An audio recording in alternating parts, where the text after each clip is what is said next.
Congresso aprova orçamento com corte de gastos em alguns setores e aumento das emendas parlamentares. Preso no Rio de Janeiro, policial aposentado que comandava esquema ilegal de envio de armas dos Estados Unidos para o Brasil. Ministro da Fazenda, Fernando Haddad, defende presidente do Banco Central pelo novo aumento da taxa básica dos juros. Programa europeu distribui galinhas às pessoas para que elas se alimentem com restos e evitem o desperdício de alimentos. Israel amplia ataques terrestres depois de novas ofensivas dos guerrilheiros do Hamas. União Europeia promove encontro para fortalecer união em defesa da Ucrânia contra a Rússia. Seleção do Japão é a primeira classificada para a Copa do Mundo do ano que vem.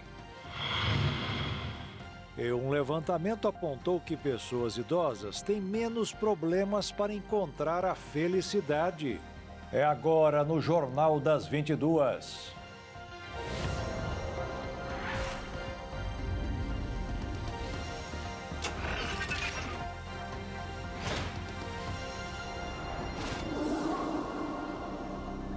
Olá, boa noite. O Congresso aprovou hoje o Orçamento 2025 da União, uma tarefa que deveria ter sido cumprida no ano passado, mas ficou para depois. E o que chama a atenção é que no dinheiro que será gasto até dezembro, houve alguns cortes, mas aumento no valor das emendas parlamentares. Quem vai dar mais detalhes sobre o assunto ao vivo, direto de Brasília, é o repórter Bruno Tibério. Boa noite, Bruno.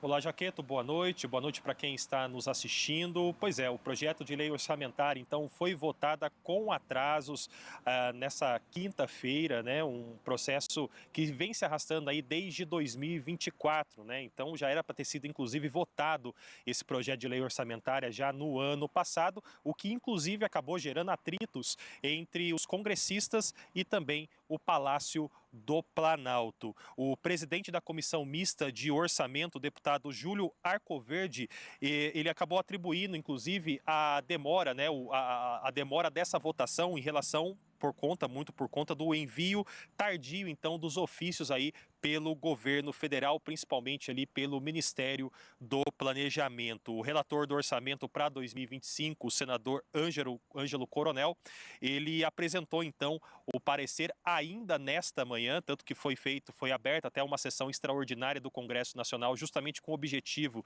de mostrar esse parecer e fazer a votação ali pelos senadores, né, dentro da comissão, para que depois fosse apreciado então pelos senadores ao longo ali da tarde, sessão da parte da tarde, que começou na casa das 3 horas da tarde e foi terminada ali por volta das 5h30, quase 6 horas.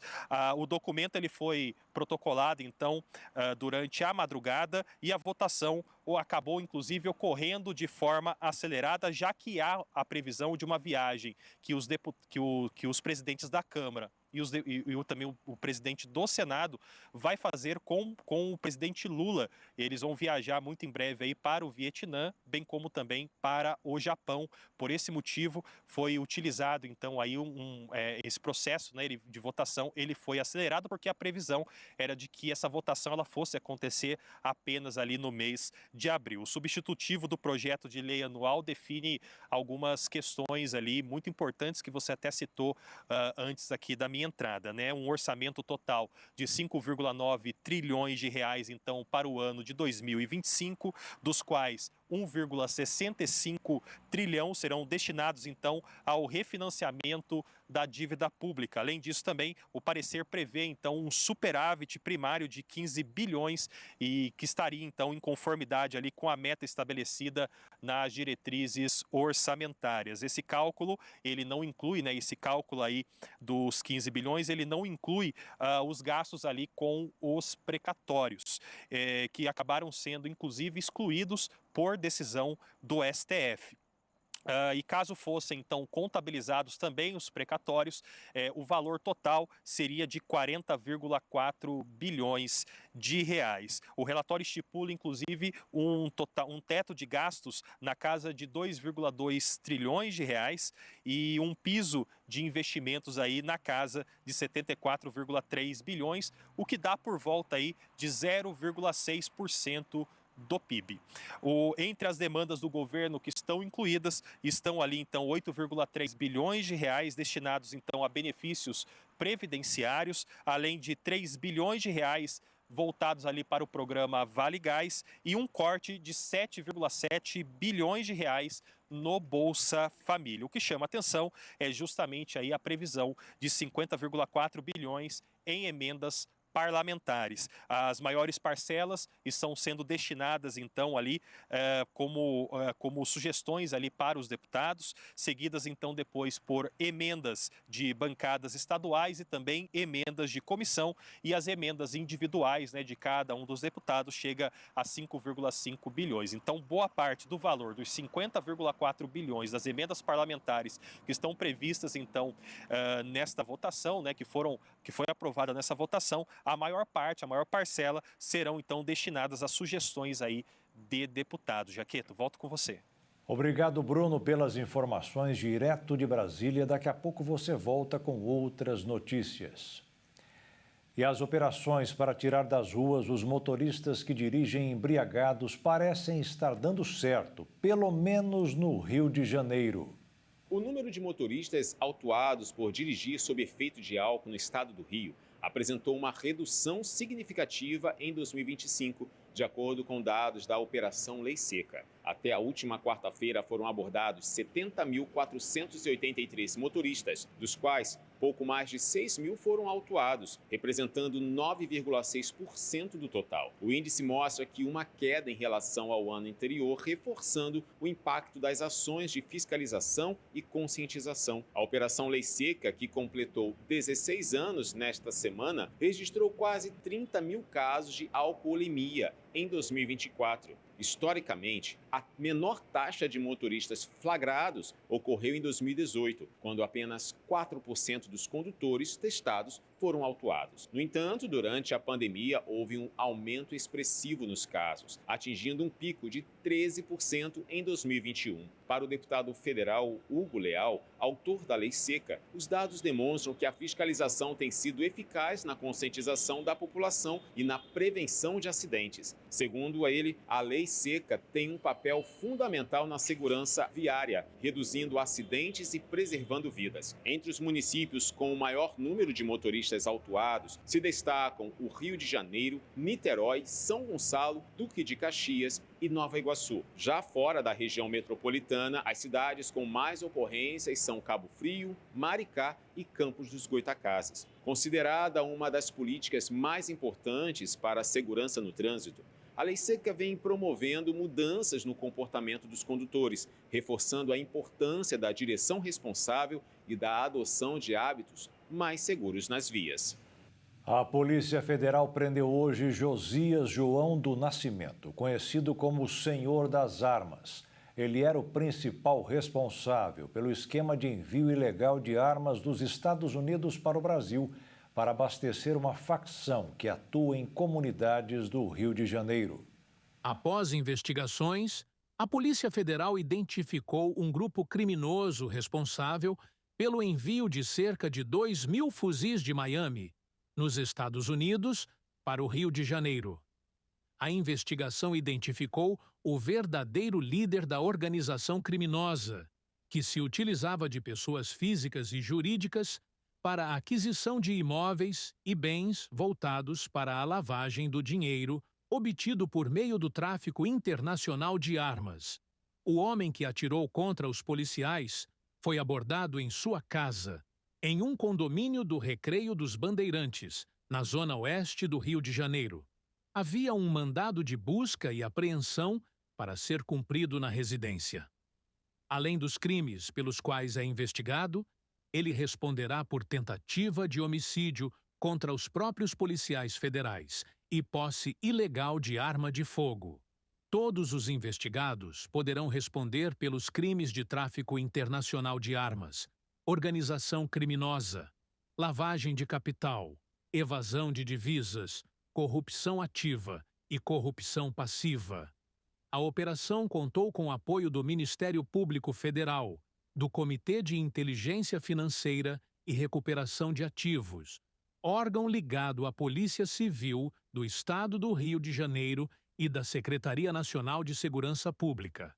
A Polícia Civil do Rio apreendeu 60 fuzis no terminal de cargas do Aeroporto do Galeão, na Ilha do Governador, Zona Norte do Rio de Janeiro, em 2017. Cada arma avaliada em R$70 mil. A carga total chegava a R$4.200.000.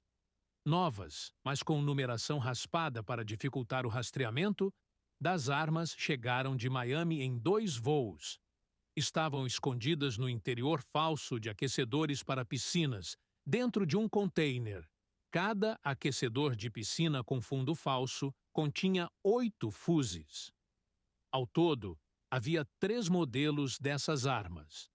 Nos Estados Unidos, o brasileiro Frederic Barbieri, de 47 anos, foi detido em fevereiro na Flórida.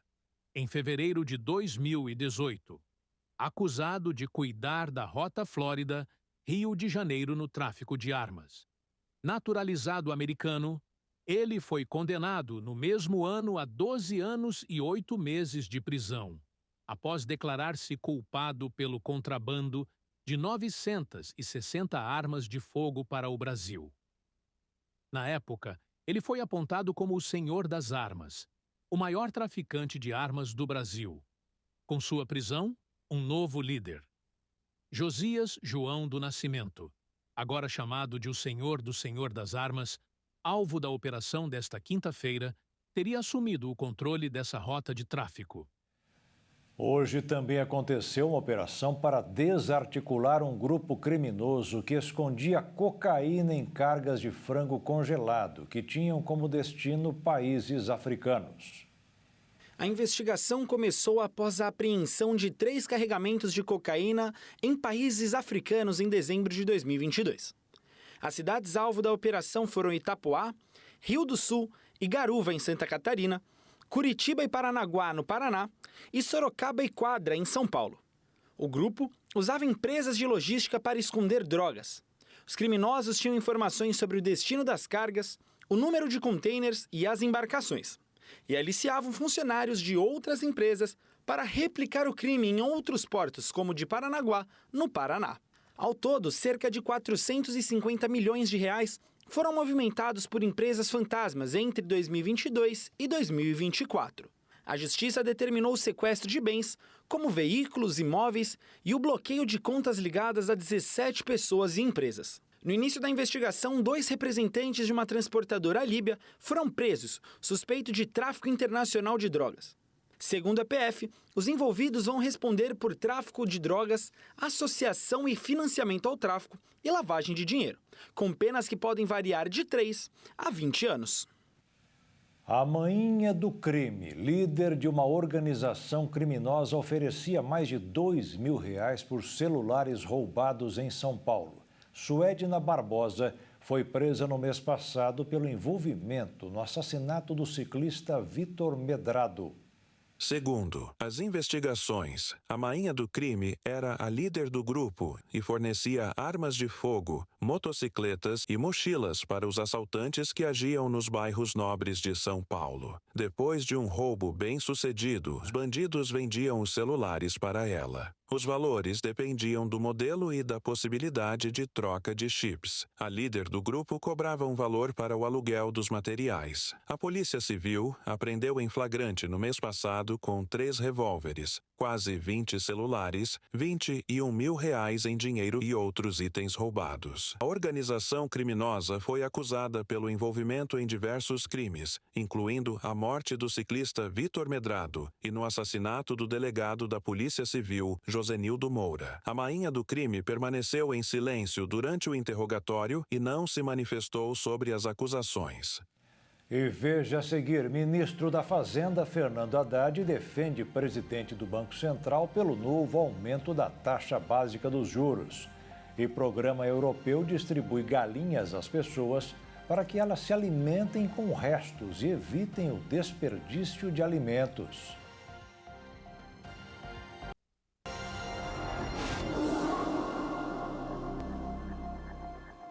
O grupo de advogados que representam o ex-presidente Jair Bolsonaro e o general Braga Neto acionaram hoje a Ordem dos Advogados do Brasil. Alegam o cerceamento da defesa dos clientes que estão sendo acusados de uma tentativa de golpe. E o julgamento está marcado para a próxima terça-feira. Por isso, vamos agora ao vivo voltar a Brasília para ouvir o repórter Bruno Tibério. E agora, Bruno?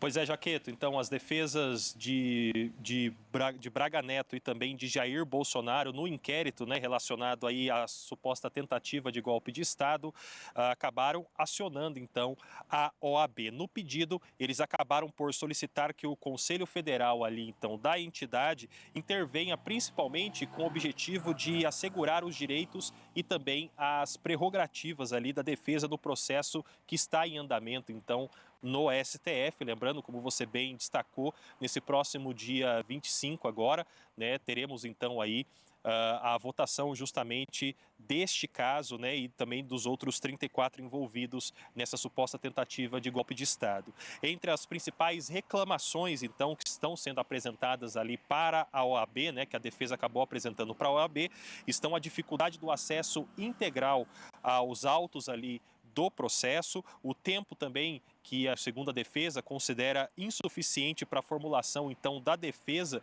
em relação à denúncia que a Procuradoria-Geral da República acabou por fazer e também um prazo ali de 15 dias para a apresentação, então, das defesas. Os advogados, tanto de Walter Braga Neto, bem como de Jair Bolsonaro, eles destacam que após permanecer então com os autos por 89 dias, a PGR acabou oferecendo 5 denúncias e como se tivesse havido ali, segundo os advogados, como se tivesse havido então uma aceleração, né, como se tivesse havido então uma celeridade dentro deste processo. A defesa também aponta que a grande quantidade ali de informações contidas nos autos, dificultando principalmente o preparo ali adequado da defesa em relação às respostas que vão ser dadas nesse período que foi estipulado pelo ministro Alexandre de Moraes.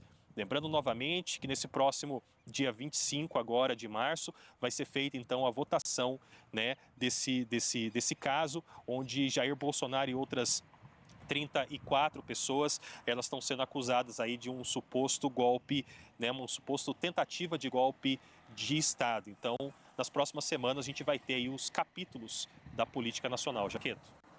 Ok, Bruno, obrigado pelas suas informações e uma boa noite. O ministro da Fazenda, Fernando Haddad, isentou o atual presidente do Banco Central, Gabriel Galípolo, pelo choque de juros de 13,25% para 14,25% ao ano.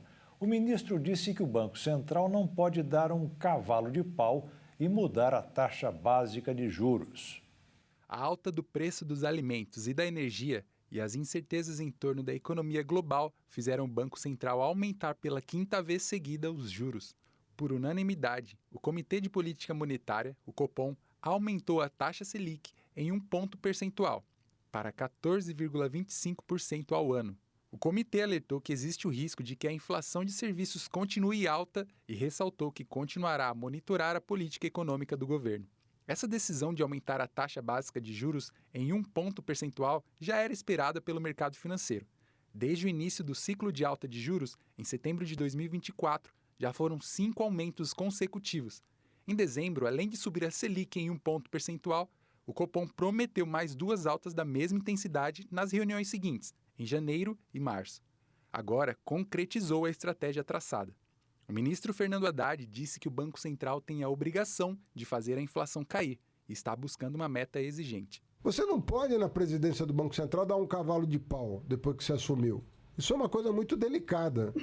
Quer dizer, o novo presidente, com os novos diretores, eles têm aí uma herança a administrar, mais ou menos como eu tive uma herança a administrar em relação ao Paulo Guedes. E o Banco Central tem a meta de inflação para cumprir também.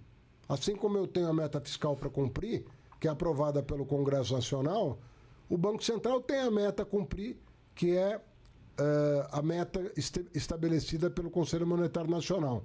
De acordo com ele, o governo do presidente Lula fará sua parte para o controle de preços. O colegiado do Banco Central sinalizou que os juros vão continuar subindo na próxima reunião, em maio, e que pretende fazer uma nova alta de menor intensidade. O chefe da equipe econômica, Fernando Haddad, isentou o atual presidente do BC, Gabriel Galípolo, pelo choque de juros dado pela autoridade monetária e disse que a nova cúpula tem uma herança da gestão anterior, do ex-presidente Roberto Campos Neto, para administrar. Em meio à queda de popularidade do presidente, foram apresentadas medidas de estímulo à economia, como o novo consignado privado para trabalhadores do setor privado e a liberação do saldo do FGTS, o Fundo de Garantia do Tempo de Serviço, e também a proposta de ampliação da faixa de isenção do imposto de renda para quem ganha até R$ 5.000 por mês. Há temor pela resistência do Congresso à proposta de compensação apresentada pelo Executivo de cobrar um imposto mínimo para milionários. O ministro disse ainda que, mesmo com a forte presença dos super ricos no parlamento, a medida é justa e necessária. Agora, tem super ricos no Congresso Nacional. Não tem só parlamentar com mandato popular, né? Aliás, não é a maioria da população que está representada no Congresso Nacional. Porque se você for pegar a quantidade de pessoas que ganham até 5 salários mínimos no Brasil e verificar quantas pessoas que têm uma renda baixa estão representadas no Congresso, você vai ver que é uma enorme desproporção. Tem que ter um imposto mínimo para super ricos, que é de 10%. 10%. O trabalhador paga até 27,5%. Nós estamos falando de 10%, que é a alíquota média de um trabalhador de classe média, que ganha até R$ 5.000, ele paga uma alíquota efetiva de cerca de 10%. Nós estamos fazendo essa conta. O ministro da Fazenda, porém, ressaltou que muita gente ali, empresário, fazendeiro, vai votar a favor desse projeto, porque sabe que ele é justo. E hoje foi o chamado dia de mau humor no mercado financeiro mundial, com o receio das medidas que o presidente dos Estados Unidos, Donald Trump, poderá causar a todos. No Brasil, o dólar interrompeu uma sequência de 7 quedas. A moeda americana subiu 0,5% e fechou a quinta-feira cotada em R$ 5,67. E a Bolsa de Valores caiu 0,42%. aos 131.955 pontos. A taxa de desemprego no Brasil variou significativamente nos últimos 20 anos. Só em fevereiro deste ano, cerca de 7 milhões de pessoas estavam desocupadas no Brasil, o que corresponde a quase 7% da população.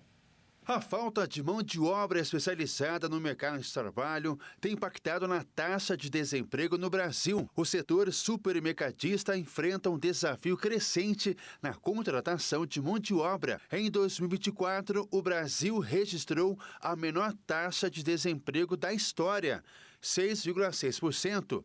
Muitos jovens que antes buscavam o supermercado como primeiro emprego, agora optam pelo trabalho informal, atraídos pela maior flexibilidade. Além disso, a forma como o setor se posiciona no mercado de trabalho também impacta a atração de candidatos. Mesmo com um grande volume de empregos disponíveis, fatores como escalas inflexíveis, falta de atratividade e processos seletivos tradicionais dificultam a contratação.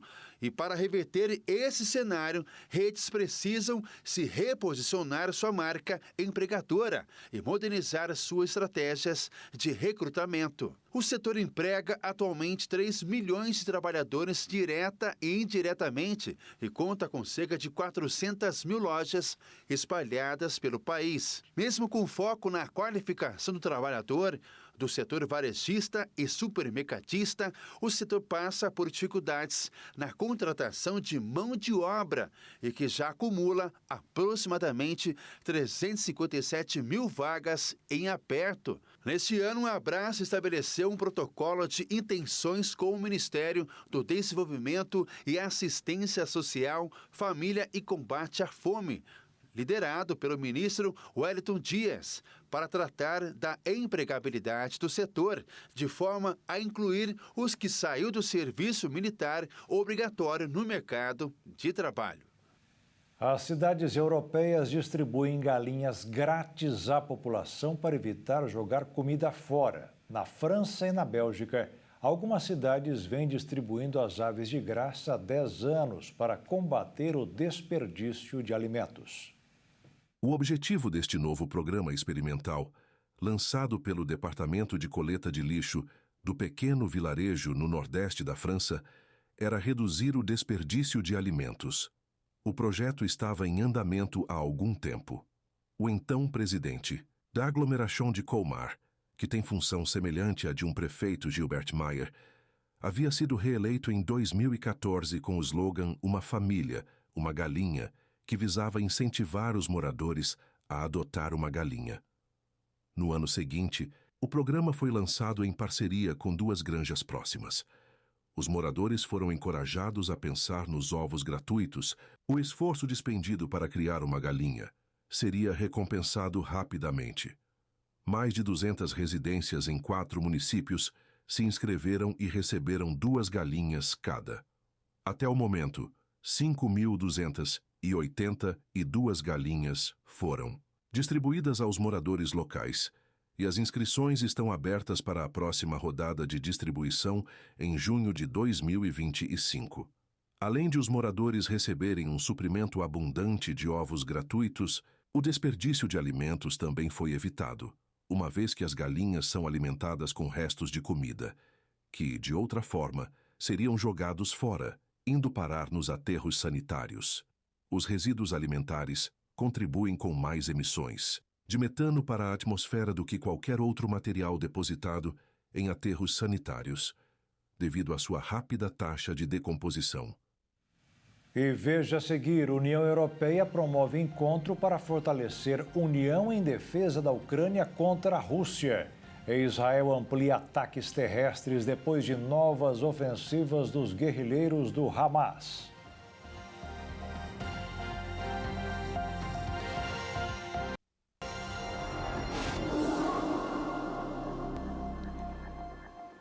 Um programa de Fortaleza, no Ceará, recebeu hoje um prêmio internacional por monitorar a qualidade do ar com baixo custo. Aconteceu em um encontro internacional de cidades que desenvolvem políticas de enfrentamento às doenças crônicas não transmissíveis e outras lesões. A premiação é da Partnership for Healthy Cities, PHC, uma aliança global criada em 2017, apoiada pela Bloomberg Philanthropies, em parceria com a Organização Mundial da Saúde e a Vital Strategies. A iniciativa capacita 74 cidades no mundo no desenvolvimento de políticas públicas que visam reduzir o impacto de doenças, responsáveis por mais de 80% das mortes possíveis de prevenir. Os sensores, desenvolvidos pela Prefeitura de Fortaleza, em conjunto com a Universidade Federal do Ceará, estão instalados em 30 pontos da capital cearense. Eles monitoram vários parâmetros de poluição atmosférica. Segundo dados da Prefeitura de Fortaleza, entre 2010 e 2019, cerca de 45% do total das mortes naturais podem estar associadas à poluição atmosférica. Inclusive, as crianças são afetadas, uma vez que a principal causa de internação, até os 10 anos no município, são decorrentes dos problemas respiratórios. Um outro programa premiado foi o da cidade de Córdoba, na Argentina, que já baniu as bebidas açucaradas e produtos ultraprocessados em 60% das cantinas escolares. A meta é atingir 100% dos estabelecimentos até março de 2026. A terceira cidade premiada foi Grande Manchester, no Reino Unido, que expandiu o número de áreas abertas livres de fumo como parte de esforços para reduzir o tabagismo, incluindo a abertura do seu primeiro parque sem fumo, que abrange 6,5 hectares de área pública. Para Michael R. Bloomberg, fundador da Bloomberg Philanthropies, as cidades estão liderando o caminho na implementação de políticas que protegem a saúde pública e salvam vidas. Israel não suspendeu os combates contra os guerrilheiros do Hamas. Depois de 2 meses de um frágil cessar-fogo, mais de 500 pessoas, incluindo crianças, foram mortas no território desde a retomada das operações. Milhares de israelenses foram às ruas nesta quinta-feira para protestar contra o que eles dizem ser um ataque à democracia pela forma de como o primeiro-ministro Benjamin Netanyahu tem lidado com a crise dos reféns e o cessar-fogo na faixa de Gaza, além de seu plano para demitir o chefe da segurança interna do país. Os manifestantes acusam o governo de continuar a guerra por razões políticas e ignorar a situação dos 59 reféns. Acredita-se que 24 estão vivos, ainda mantidos pelo Hamas no devastado território palestino. Os protestos foram desencadeados por uma nova ofensiva israelense na faixa de Gaza, que quebrou o acordo de cessar-fogo de 2 meses no enclave, e por uma votação planejada pelo governo para destituir o chefe do Serviço de Segurança Interna de Israel. Medidas que muitos consideram uma ameaça ao equilíbrio de poderes em Israel. O ministro da Defesa israelense, Israel Katz, emitiu um último aviso aos moradores de Gaza. Em um vídeo, Katz aconselhou que eles deveriam seguir o conselho do presidente dos Estados Unidos, Donald Trump, devolver os reféns israelenses e remover o Hamas do poder. Moradores de Gaza, este é um último aviso. A evacuação de civis na zona de combates começará em breve, se todos os reféns israelenses não forem libertados e o Hamas não for removido de Gaza. Israel agirá com forças que vocês nunca conheceram antes. Aceitem o conselho do presidente dos Estados Unidos. Devolvam os reféns e expulsem o Hamas. E outras opções serão oferecidas para vocês, incluindo a possibilidade de mudar para outros países. O Hamas lançou seu primeiro contra-ataque em meses contra Tel Aviv nesta quinta-feira, em resposta ao crescente número de civis palestinos mortos, após a retomada das operações militares de Israel. O exército do Estado judeu anunciou ter matado o chefe da segurança interna do grupo palestino. O comissário-geral da Agência de Ajuda Humanitária das Nações Unidas, Philippe Lazzarini, declarou nesta quinta-feira que 5 funcionários da Agência para os Palestinos, a UNRWA, foram mortos nos últimos dias, elevando o número de vítimas para 284. As vítimas eram professores, médicos e enfermeiros, servindo os mais vulneráveis, disse ele em uma declaração publicada no X. Lazzarini afirmou temer que o pior ainda esteja por vir, já que os bombardeios israelenses continuam por terra e mar, bem como uma invasão terrestre em andamento. Os líderes políticos e militares da Europa se reuniram nesta quinta-feira em Londres e em Bruxelas para discutir medidas de contenção às ações do governo russo contra a Ucrânia.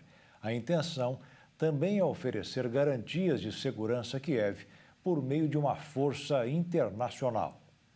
O Kremlin já rejeitou as propostas que já foram apresentadas e voltou a considerar uma ameaça de novos ataques em território ucraniano. Em Bruxelas, no quartel-general da União Europeia, presidentes e primeiros-ministros participam de uma reunião de cúpula que teve a participação por videoconferência do líder ucraniano Volodymyr Zelensky. A pauta do dia, de acordo com informações de alguns dos representantes na chegada à capital belga, incluiu uma atualização sobre a situação das negociações entre Rússia e Ucrânia, após os telefonemas do presidente norte-americano Donald Trump com os chefes de Estado dos dois países, e as capacidades de defesa europeia diante da agressão russa. Já em Londres, o primeiro-ministro britânico Keir Starmer recebeu os chefes de Estado-Maior de 30 países aliados para discutir um possível plano de manutenção da paz, caso uma trégua seja alcançada. Uma iniciativa liderada em parceria com o presidente francês Emmanuel Macron e apelidada de Coalizão dos Dispostos. Durante uma reunião virtual no sábado, Starmer havia detalhado que o encontro na capital britânica ia se concentrar na fase operacional do plano, Com o retorno de Trump à Casa Branca, os aliados europeus da OTAN se viram diante de uma mudança radical na relação com seu principal sócio. O republicano adotou um tom mais ameno com a Rússia no contexto do conflito na Ucrânia. Manteve uma postura hostil com Zelensky e exigiu publicamente que os europeus aumentassem seus gastos com defesa e suas capacidades de lidar com seus assuntos de segurança de forma independente, ao mesmo tempo em que excluiu o bloco das conversas sobre a paz no continente. A pressão de Trump forçou movimentos internos no bloco.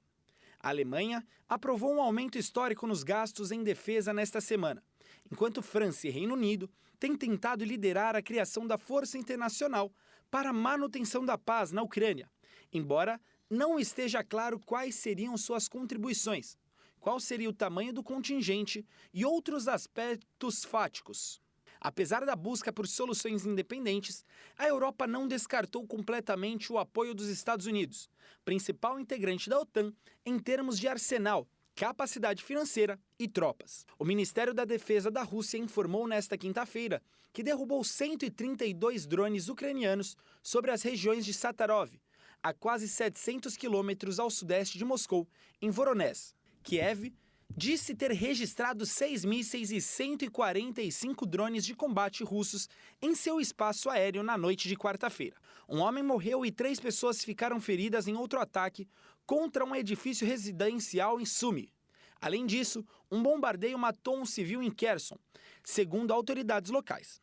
O Kremlin informou que as negociações presenciais entre Estados Unidos e Rússia foram marcados para a próxima segunda-feira na Arábia Saudita. Os níveis recordes de gases de efeito estufa do ano passado elevaram as temperaturas a um recorde histórico. As consequências alarmantes para os oceanos poderão durar milênios, de acordo com cientistas e a Organização Meteorológica Mundial. As temperaturas médias anuais ficaram 1,55 graus Celsius acima dos níveis pré-industriais no ano passado, superior ao recorde de 2023 em 0,1 grau, informou a Organização Meteorológica Mundial, OMM, em seu relatório climático anual. Esse aumento acelerou drasticamente a perda de geleiras e gelo marinho, elevando o nível do mar e aproximando o mundo do limite de 1,5 grau estabelecido pelo Acordo de Paris. As projeções climáticas indicam que o aquecimento dos oceanos continuará pelo século XXI, mesmo que os países baixem as emissões de carbono. Outro dado mais preocupante é que essas mudanças são consideradas irreversíveis em escalas de tempo que vão de séculos e a milênios. E a acidificação dos oceanos também continuará ao longo do século XXI. Estimativas preliminares já colocam o atual aumento médio de longo prazo entre 1,34 e 1,41 grau, próximo do limite de Paris. O relatório também apontou que outros fatores podem ter impulsionado o aumento da temperatura global no ano passado, incluindo mudanças no ciclo solar, uma erupção vulcânica maciça e diminuição nos aerossóis de resfriamento. O clima extremo provocou estragos em todo o mundo, causando escassez de alimentos, inundações e incêndios florestais, forçando o deslocamento de 800 mil pessoas, o maior número desde o início dos registros em 2008. O calor dos oceanos também atingiu um nível mais alto já registrado e a taxa de aquecimento está se acelerando com o aumento das concentrações de dióxido de carbono nos oceanos e elevando os níveis de acidificação. As geleiras e o gelo marinho continuaram a derreter em um ritmo acelerado, levando o nível do mar a um novo patamar. De 2015 a 2024, o aumento médio foi de 4,7 milímetros por ano, em comparação com 2,1 milímetros de 1993 a 2002, segundo dados da OMM. E veja a seguir, a seleção do Japão é a primeira classificada para a Copa do Mundo do ano que vem. E um levantamento apontou que pessoas idosas têm menos problemas para encontrar a felicidade.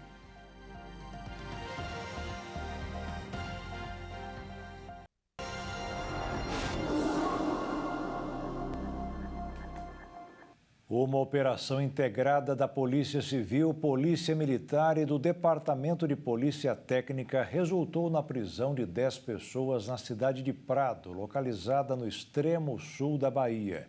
A ação realizada hoje fez parte de uma investigação sobre ameaças feitas contra fazendeiros da região. A operação denominada Pacificar teve como objetivo o cumprimento de 12 mandados de prisão e 7 de busca e apreensão em propriedades rurais aqui do extremo sul baiano. Segundo as autoridades, esses mandados foram expedidos no curso de inquéritos que investigam a ação de grupos de supostos indígenas armados que utilizam como pretexto a retomada de territórios de seus ancestrais e agem com extrema violência e grave ameaça contra trabalhadores e proprietários rurais. Além disso, esses grupos têm saqueado produções agrícolas, mobiliários e veículos e também restringido a liberdade das vítimas. Isso de acordo com as autoridades. Nessa operação, 35 equipes atuaram, 150 policiais civis e militares, além de diversas viaturas foram utilizadas. A ação também contou com a ajuda do Grupamento Aéreo da Polícia Militar da Bahia, o GRAER. Durante essa ação, a polícia conseguiu chegar a 16 pessoas até o momento. A ação continua sendo realizada aqui na região. As forças de segurança permanecem em operação para poder garantir a estabilidade e também prevenir novos episódios de violência, isso de acordo com os próprios coordenadores. Nós conversamos com os que estão à frente dessas ações aqui na nossa região. A gente confere agora o que eles disseram.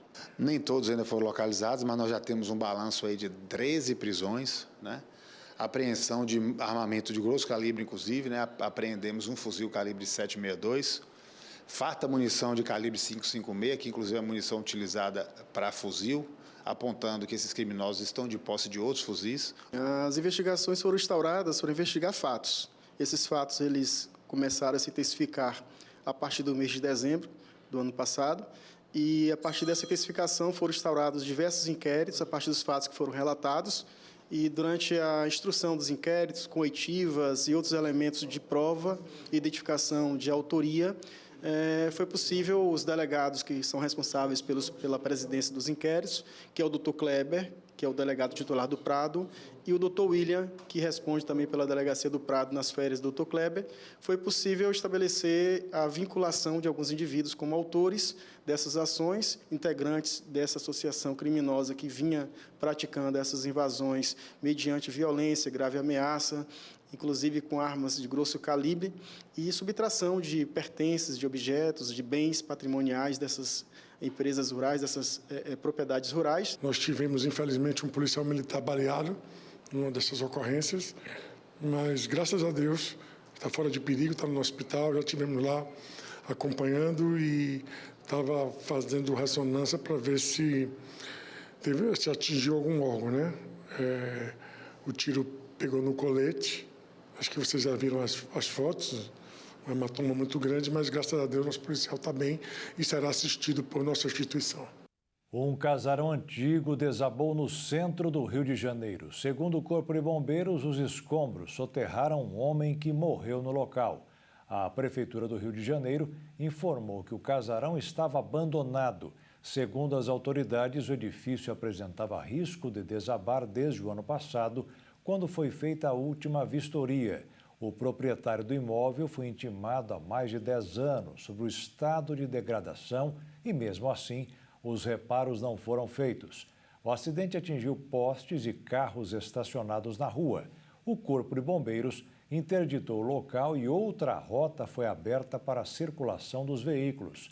A Defesa Civil isolou o restante do edifício, que não caiu para evitar outras vítimas. Segundo as autoridades, o proprietário pode ser indiciado por desabamento doloso, com a pena duplicada por morte. A seleção do Brasil está jogando contra a Colômbia pelas eliminatórias da Copa do Mundo, que será disputada no ano que vem no México, Canadá e Estados Unidos. Um torneio que, com antecedência, conheceu hoje um dos participantes. O Japão é a primeira seleção classificada para a Copa do Mundo de 2026. Os japoneses estão invictos no grupo C das eliminatórias asiáticas e precisavam apenas de uma vitória contra a Bahrein para se classificar antecipadamente. E foi justamente o que aconteceu, 2-0 para o Japão. Agora a seleção japonesa chega a 19 pontos e abre uma vantagem de 9 pontos para a Austrália, que está na segunda posição do grupo com 10 pontos. As demais equipes do grupo somam 6 pontos cada uma. O Japão ainda tem mais 3 jogos pelas eliminatórias, contra a Arábia Saudita, Austrália e Indonésia. Os japoneses chegam esperançosos para a Copa do Mundo. Até o momento, somam 6 vitórias, 1 empate e 24 gols marcados e apenas 2 gols sofridos. A Copa do Mundo de 2026 será realizada nos Estados Unidos, México e Canadá e será a primeira edição a ter 48 equipes. Hoje, 20 de março, é comemorado o Dia Internacional da Felicidade. O objetivo de promover a felicidade e alegria entre os povos do mundo, evitando os conflitos e guerras sociais, étnicas ou qualquer outro tipo de comportamento que põe em risco a paz e o bem-estar das sociedades. A ONU publicou o ranking dos países mais felizes do mundo. A Finlândia lidera o relatório mundial da felicidade pelo 8º ano consecutivo. Já o Brasil subiu 8 posições no ranking e agora ocupa a 36ª colocação, sendo o segundo país da América do Sul atrás apenas do Uruguai. O Dia Mundial da Felicidade foi criado pela ONU em junho de 2012. A decisão de criar um dia dedicado à felicidade surgiu durante uma reunião sobre o tema felicidade e bem-estar, definindo um novo paradigma econômico. Mas o pontapé inicial da iniciativa foi do Butão, um pequeno país asiático que se orgulha de possuir uma das populações mais felizes do mundo. E quem ainda não chegou aos 60 anos deve saber que é com esta idade que muitas pessoas costumam ser mais felizes, tanto no Brasil como no mundo. De uma maneira geral, muitos problemas já foram vencidos. Ficaram para trás. Uma pesquisa global revelou que o nível de felicidade tende a aumentar com o passar dos anos, sendo os idosos mais satisfeitos com a vida do que os jovens. O levantamento realizado pela Ipsos Happiness Index 2025 entrevistou quase 24 mil pessoas em 30 países e identificou que a partir dos 60 anos há uma virada positiva na percepção de bem-estar. O estudo confirma a chamada curva em U da felicidade, um padrão observado em pesquisas anteriores que mostra que as pessoas começam a vida adulta relativamente felizes, enfrentam um período de maior insatisfação na meia-idade e voltam a experimentar níveis mais altos de felicidade na velhice. Entre os principais fatores que influenciam essa mudança estão a redução das pressões do mercado de trabalho e uma maior valorização das relações pessoais e do tempo livre. No Brasil, onde a pesquisa considerou apenas pessoas de classe A, B e C, os resultados seguem essa tendência. A estabilidade financeira e a menor preocupação com as exigências da vida profissional são fatores que contribuem para um maior bem-estar entre os idosos. Em contrapartida, a falta de dinheiro aparece como um dos principais motivos de insatisfação entre os mais jovens, que lidam com desafios econômicos e incerteza sobre o futuro. No ranking global da felicidade, países como Índia, Países Baixos, México, Indonésia e Brasil aparecem entre os mais felizes. Já na outra ponta, Hungria, Turquia, Coreia do Sul, Japão e Alemanha registram os menores índices de felicidade. Especialistas apontam que em países com menor desigualdade social e melhores políticas de bem-estar, a satisfação tende a ser maior em todas as idades. Para os pesquisadores, entender os fatores que contribuem para a felicidade ao longo da vida pode ajudar na criação de políticas públicas voltadas para a qualidade de vida, garantindo que mais pessoas possam desfrutar de um envelhecimento saudável e satisfatório. E o Jornal das 22 termina aqui. Uma boa noite para você e fique na paz. Tchau.